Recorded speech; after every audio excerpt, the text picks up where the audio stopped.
ગયા વિડીયોમાં આપણે બ્રહ્માજીનું પ્રાગટ્ય જોયો અને એમની તપસ્યા વિશે જાણ્યું. આ વિડીયોમાં આપણે બ્રહ્માજી અને વિષ્ણુજી વચ્ચેનો વિવાદ, ત્યારબાદ ભગવાન મહેશ્વરનું અનંત અગ્નિસ્તંભ સ્વરૂપે પ્રાગટ્ય, એમનું આકાર સ્વરૂપ લેવું અને ભગવાનનું સંબોધન કરવું, આ વિડીયોમાં આપણે જોઈશું. જય મહાદેવ. હું છું ડૉક્ટર જય પંડ્યા અને આપ જોઈ રહ્યા છો મારી સાથે મારી ચેનલ જય સનાતન વાણી. આમ તો બ્રહ્માજી અને વિષ્ણુજી વચ્ચેનો વિવાદની જે કથા છે એ વિદ્યેશ્વર સંહિતામાં પણ વિસ્તારથી આપેલ છે, પરંતુ રુદ્ર સંહિતામાં એટલો ઉમેર છે કે જ્યારે ભગવાન વિષ્ણુ પાછા ફરે છે ત્યારે એમને અગ્નિસ્તંભમાં શું દર્શન થાય છે. તો મહાકાળ કલ્પની વાત છે. ભગવાન વિષ્ણુ શેષનાગ પર આરૂઢ હતા. એ સમયે કાળઝાળ બની ભગવાન બ્રહ્મા એમની સમક્ષ આવે છે અને કહે છે કે અહંકારથી યુક્ત તમે આવી રીતે પોડનાર કોણ છો? ત્યારે ભગવાન વિષ્ણુ કહે છે કે વત્સ, તમે ભલે પધાર્યા. શા માટે આટલા વ્યગ્ર છો? આવો બિરાજમાન થાવ, આસન ધારણ કરો. બ્રહ્માજીને વત્સ કહે છે એટલે એમને ખૂબ ક્રોધ આવે છે. એટલે ભગવાન વિષ્ણુને કહે છે કે વત્સ કહેનાર તમે મને કોણ? હું પિતામહ છું, સૃષ્ટિનો સર્જનહાર છું. ત્યારે ભગવાન વિષ્ણુ એવું કહે છે કે તમે શું વાત કરો છો? એમને ક્રોધ આવે છે અને કહે છે કે સમસ્ત સૃષ્ટિ તો મારામાં સમાયેલી છે. હું પાલનહાર છું અને તમારું પણ પ્રાગટ્ય મારી નાભીમાંથી જન્મેલ કમળ પુષ્પ પર થયું હતું, એટલે હું તમારા પણ પિતા સમાન છું.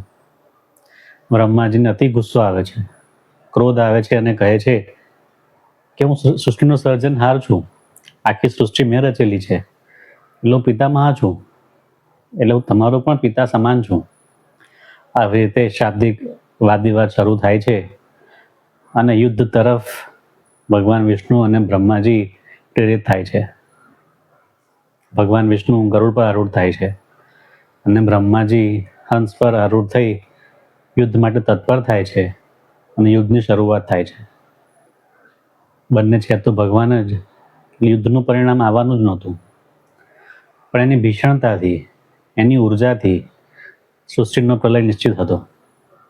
આ જોઈ અન્ય દેવી દેવતા ખૂબ ચિંતામય થાય છે અને ભગવાન મહેશ પાસે જાય છે.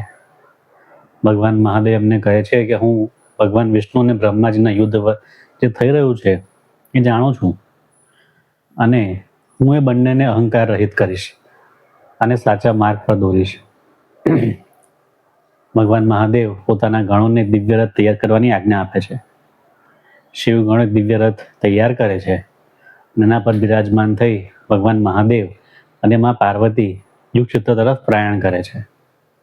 ભગવાન યુદ્ધ નિહાળી રહ્યા છે, પણ એક સમય એવો આવે છે કે યુદ્ધની તીવ્રતા ખૂબ વધી જાય છે અને સૃષ્ટિનો પ્રલય નિશ્ચિત હોય છે. ત્યારે ફરી પાછા દેવોની પ્રાર્થનાથી ભગવાન મહાદેવ બ્રહ્માજી અને વિષ્ણુજી વચ્ચે એક અનંત અગ્નિસ્તંભનું રૂપ લઈ વચ્ચે પ્રગટ થાય છે. યુદ્ધ થમી જાય છે, શસ્ત્ર પડી જાય છે. બ્રહ્માજી અને વિષ્ણુજી આ અનંત અગ્નિસ્તંભ જોઈ એવું વિચારે છે કે આ શું છે, કોનું રૂપ હશે અને આનો અંત ક્યાં હશે. બંને ખૂબ વિસ્મય પામે છે અને એવો નિશ્ચય કરે છે કે આનો અંત તો શોધવો જ પડે. ભગવાન વિષ્ણુ વરાહ રૂપ ધારણ કરે છે અને પાતાળ તરફ જાય છે. કેટલાય વર્ષો સુધી ભગવાન વિષ્ણુ આજે અગ્નિસ્તંભનો છેડો હોય છે, નીચેનો અંત હોય છે, તે શોધવાના ખૂબ પ્રયત્ન કરે છે, પણ એમને એ અંત મળતો નથી અને છેવટે અહંકાર રહિત થઈ, અહંકારથી જે મોહિત થયા હતા એ દૂર થાય છે અને જ્યાંથી શરૂઆત કરી હોય છે પૃથ્વીલોક પર, ત્યાં પાછા ફરે છે અને બ્રહ્માજી સામે સ્વીકારે છે કે મને આનો અંત મળ્યો નથી. આ બાજુ જ્યારે ભગવાન વિષ્ણુ પાછા ફરે છે ત્યારે જે અગ્નિસ્તંભ હોય છે તેમાં એમને ઓમનાદના દર્શન થાય છે, કારણ કે એમણે સત્યનું ઉચ્ચારણ કરેલું હોય છે. એટલે ભગવાન વિષ્ણુને જે અગ્નિસ્તંભ હોય છે ત્યાં દક્ષિણ ભાગમાં અકારના દર્શન થાય છે, ઉત્તર ભાગમાં ઉકારના અક્ષર થાય છે અને મધ્ય ભાગમાં મકારના દર્શન થાય છે. ભગવાન વિષ્ણુ એવું કહે છે કે જે અગ્નિસ્તંભ છે તે કરોડો સૂર્ય સમાન પ્રકાશિત છે, પણ કરોડો ચંદ્ર સમાન શીતલ પણ છે. એ ખૂબ પ્રકાશમાન છે. એ જે અગ્નિસ્તંભ છે તેનો ન આદિ છે, ન મધ્ય ભાગ છે, ન અંત ભાગ છે.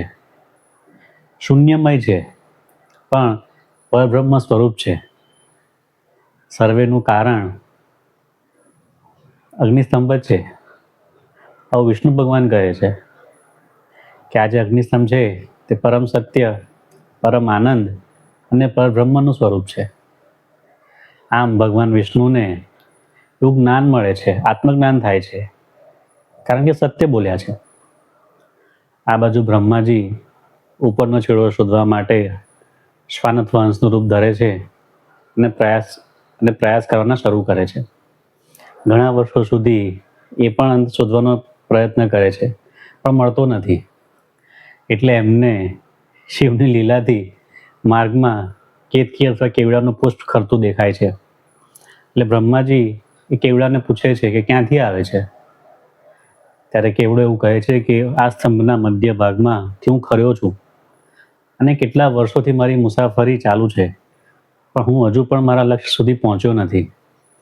ત્યારે બ્રહ્માજી એવું કહે છે કે તું પૃથ્વીલોક પર ચાલ અને મેં આ જે અગ્નિસ્તંભ છે તેનો છેડો શોધી નાખ્યો છે.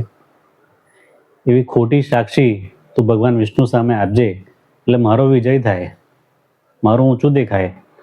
અને એના બદલામાં કેતકીને બ્રહ્માજી પુષ્પનો રાજા બનાવવાનો વાયદો આપે છે. કેતકી વાતોમાં આવી જાય છે અને પૃથ્વીલોક પર આવે છે. જ્યારે બ્રહ્માજી પૃથ્વીલોક પર આવે છે અને અગ્નિસ્તંભ તરફ નજર કરે છે તો એમને ઓમકારના દર્શન થતા નથી, કારણ કે એ જૂઠું બોલ્યા કે મેં ઉપરનો છેડો શોધી લીધો છે. અને આ વાતમાં કેતકી પણ ખોટી સાક્ષી પુરાવે છે. એટલે ભગવાન બ્રહ્માને એ અગ્નિસ્તંભમાં દર્શન થતા નથી. જ્યારે બ્રહ્માજી આવું ખોટું ઉચ્ચારણ કરે છે ત્યારે ભગવાન અગ્નિસ્તંભમાંથી, જેનું નિરાકાર સ્વરૂપ છે, તેમાંથી આકાર સ્વરૂપમાં આવે છે. એ આકાર સ્વરૂપ એમનું કેવું હોય છે? તો એમના 5 મસ્તક હોય છે, 15 નેત્ર, 10 ભુજા, ભસ્મથી આખું શરીર લેપિત હોય છે અને એમનો વર્ણ ગૌર હોય છે. ભગવાન મહાદેવ વિષ્ણુ ભગવાન સમક્ષ નજર કરે છે અને એમને એવું વરદાન આપે છે કે તમે સત્ય બોલ્યા છો, એટલે તમે મારા સમાન ગણાશો, તમારી અલગ પ્રતિષ્ઠા થશે, તમને આ પૃથ્વી પર લોકો ભજશે, પૂજશે અને તમારા અવતાર થશે. જ્યારે ભગવાન મહાદેવ બ્રહ્માજી તરફ નજર કરે છે તેમને ક્રોધ આવે છે અને એમની ભ્રુકુટીમાંથી ભૈરવને પ્રગટ કરે છે અને એવો આદેશ આપે છે કે તું તારી તલવારથી બ્રહ્માજીની પૂજા કર, સેવા કર. આ બાજુ ભૈરવજી બ્રહ્માજીનું 5મું મસ્તક કાપી નાખે છે. બ્રહ્માજીને પોતાની ભૂલ સમજાય છે અને માફી માંગે છે. વિષ્ણુ ભગવાન પણ બ્રહ્માજી માટે શંકર ભગવાન પાસે માફી માંગે છે. એટલે આમ એવું થાય કે જો બ્રહ્માજીનો નાશ થયો હોત ભૈરવના હાથે તો શું થાત? આ સૃષ્ટિ કુર આપદામાં મુકાત. એટલે ભગવાન વિષ્ણુએ મહાદેવને પ્રાર્થના કરી કે અનર્થ થઈ જશે. પણ એક ભક્તની દ્રષ્ટિએ કહું તો મહાદેવ જો એક બ્રહ્માજીનો નાશ કરત તો એમનામાં એટલું તપોબળ છે, એમનામાં એટલી બધી શક્તિ છે કે એક સાથે ભગવાન એવા હજાર બ્રહ્માજીને ઉત્પન્ન કરી દેત, પ્રગટ કરી દેત.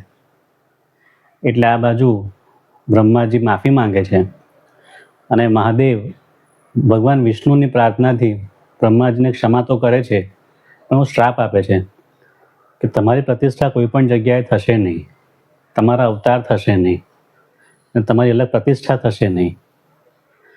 પરંતુ ત્યારબાદ બ્રહ્માજી ખૂબ પ્રાર્થના કરે છે ત્યારે મહાદેવ એવું કહે છે કે તમને યજ્ઞમાં અગ્રસ્થાન મળશે, તમારા વગરનો કોઈ પણ યજ્ઞ સંપૂર્ણ ગણાશે નહીં, પરંતુ જે પણ યજ્ઞનો ધુમાડો હશે તમારે સહન કરવો પડશે.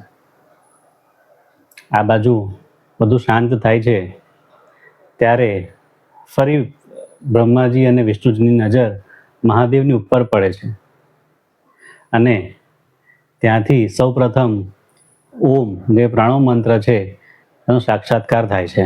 એટલે ઓમ જે પ્રણવ મંત્ર છે તેનો અકાર બ્રહ્મ સ્વરૂપ છે, ઉકાર વિષ્ણુ સ્વરૂપ છે અને મકાર રુદ્ર સ્વરૂપ છે.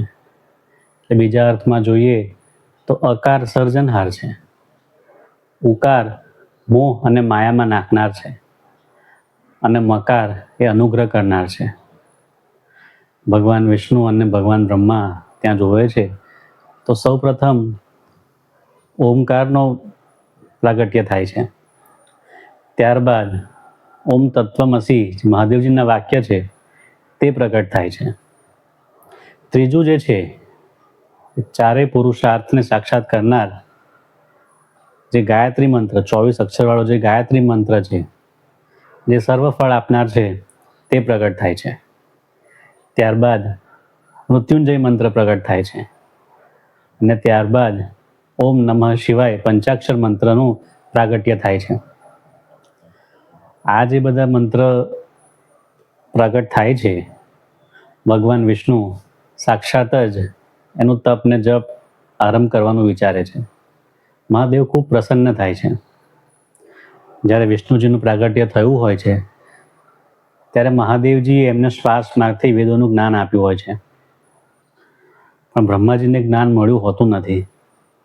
એટલે ભગવાન વિષ્ણુની પ્રાર્થનાથી મહાદેવ વિષ્ણુ અને બ્રહ્માજીને શ્વાસમાંથી વેદોનું જ્ઞાન આપે છે, બોધ આપે છે અને કહે છે કે બ્રહ્માજી જે છે તે સર્જનકાર થશે, વિષ્ણુ ભગવાન પાલનહાર અને બ્રહ્માજીના અંગમાંથી જ ભવિષ્યમાં પ્રગટ થનાર રુદ્ર અનુગ્રહ કરનાર હશે.